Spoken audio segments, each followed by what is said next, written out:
this Ramsar site has shocked the scientists.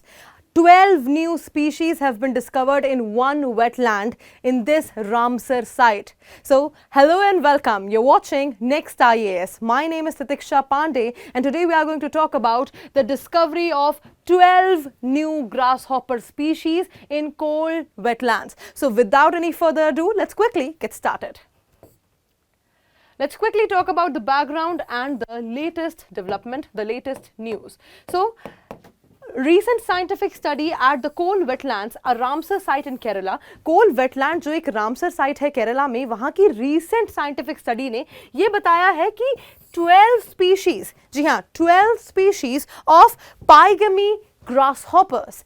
12 species of Pygmy grasshoppers have been discovered in the site and highlights rich in insect biodiversity of this wetland ecosystem. ये highlight करता है कि कितनी rich यहाँ की insect biodiversity है इस पूरे wetland के ecosystem की. Now, this emphasizes the ecological importance of wetlands beyond birds and fishes. अब देखिए, हमें अभी तक ये लगता था कि birds और fishes की के conservation के लिए ये बहुत ही ज़्यादा important है एक wetland होना और importance है wetland की. लेकिन यहाँ पे ये दिखाया गया है, emphasize किया गया है कि beyond birds and fishes भी ecological importance है wetlands की because of the insects. Moving forward, let us talk about the coal wetlands. अब coal wetlands की एक बार हम बात कर लेते हैं डिटेल में. तो ये लोकेटेड है सेंट्रल केरला में across Thrissur and Malappuram districts. तो ये लोकेटेड है केरला में थिस्सूर और मल्लापुरम डिस्ट्रिक्ट्स के across and one of the largest and most productive wetlands in Kerala. ये केरला का वन ऑफ द लार्जेस्ट और मोस्ट प्रोडक्टिव वेटलैंड है and it is known for 300-year-old paddy cultivation traditions.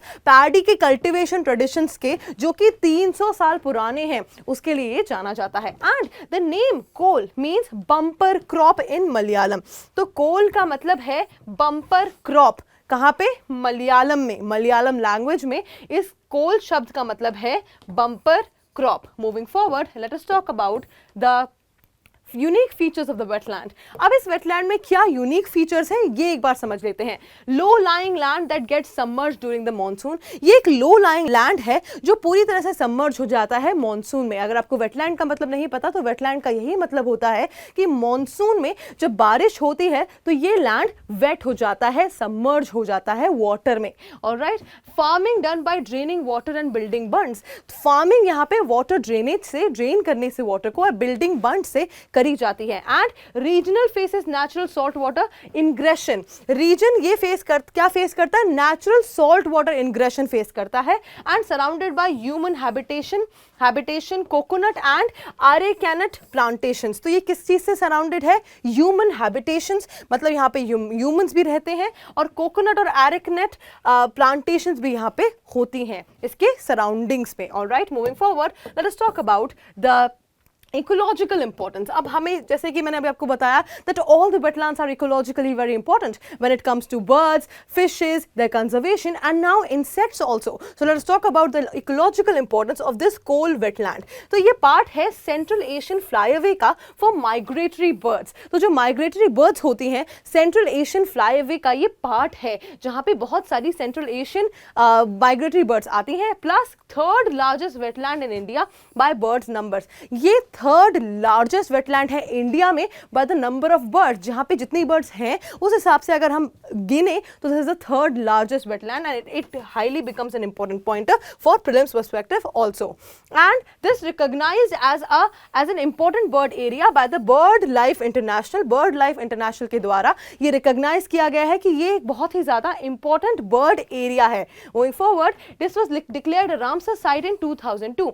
Again becomes an important pointer for prelims. ये Ramsar site declare किया गया था 2002 में of international importance का एक रामसर साइट डिक्लेयर किया गया था इसको, कोल वेटलैंड को 2002 में. Moving forward, let's talk about the pygmy grasshopper की फैक्ट्स. अब ये जो ग्रास हॉपर्स पाए गए हैं ये भी समझ लेते हैं because this also becomes very important for species in news.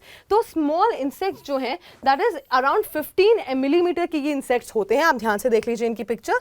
And belonging to the order Orthoptera. तो ये ऑर्डर ऑर्थोपेट्रा पे बिलोंग करते हैं. 4 विंग्स रिड्यूस्ड और absent.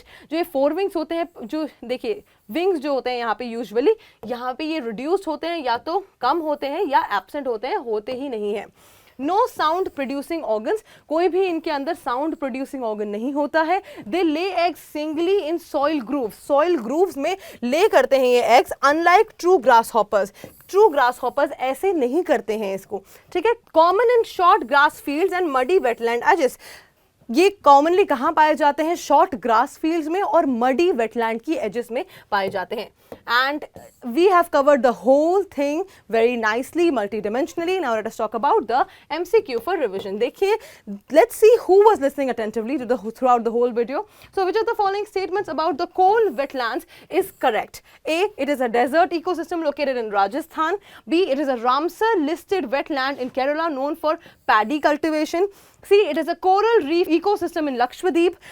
D, it is a cold desert wetland in Ladakh. Let's see कौन अच्छे से attentively सुन रहा था. Tell me in the comment section below what do you think is the right option, A, B, C or D. And that is it for today. I will see you in another deep dive video. Until then, bye bye. Take care.